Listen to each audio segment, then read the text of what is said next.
Prego. Ingegnere Arvedi, dunque la Ferriera di Servola sarà assolutamente uno stabilimento all'avanguardia, uno stabilimento pulito. Beh, certamente sì. Sul piano morale, sul piano etico è una delle nostre priorità. Lo abbiamo dimostrato a Cremona, con lo stabilimento di Cremona, che è una scieria completamente ed ecologicamente compatibile con inquinamento, si può dire uguale a zero, che sia acceso, che sia spenta, non fa nessuna differenza. La stessa filosofia, con la stessa impostazione etica ed industriale e tecnica, la faremo qui a Servola. Cosa intendo dire? Intendo dire che veniamo qui alla sola condizione che non si inquini, cioè noi non veniamo qui per fare danno al nostro prossimo, questa è la prima condizione morale ed etica.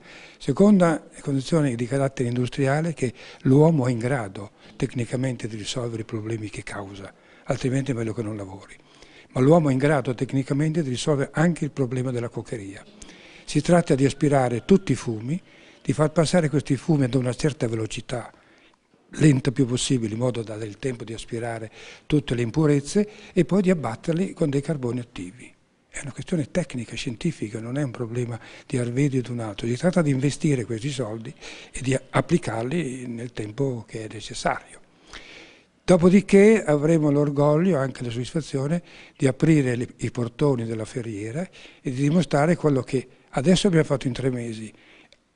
Al 6° mese penso che il primo capannone sia costruito, a giugno arriveranno gli impianti, sono degli impianti eccezionali, ieri eravamo a Linz col Presidente della Festalpine e ha riconosciuto che questi impianti che abbiamo comprato sono eccezionali, fatti dalla Siemens Vai e dalla Siemens e dalla Vai, e quindi a giugno arrivano le macchine e pensiamo dopo 7-8 mesi di entrare in funzione col laminatoio.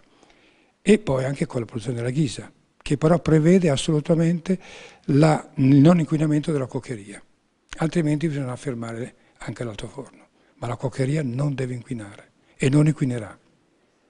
Presidente Serracchiani, volevamo una Ferriera pulita, avremo una Ferriera pulita. Beh, l'incontro di oggi è stato particolarmente importante con il Cavaliere Arvedi. Abbiamo avuto le rassicurazioni che sapevamo di poter avere anche dopo la firma dell'accordo di programma. Si può produrre in quel sito soltanto se si dà la garanzia ai nostri cittadini e ai lavoratori di non inquinare. E l'impegno che si è preso il Cavaliere Arvedi sul nuovo impianto è fondamentale. La cokeria può lavorare soltanto se è una cokeria pulita e sarà qui testato per la prima volta un impianto che prevede la totale eliminazione delle emissioni e dei fumi.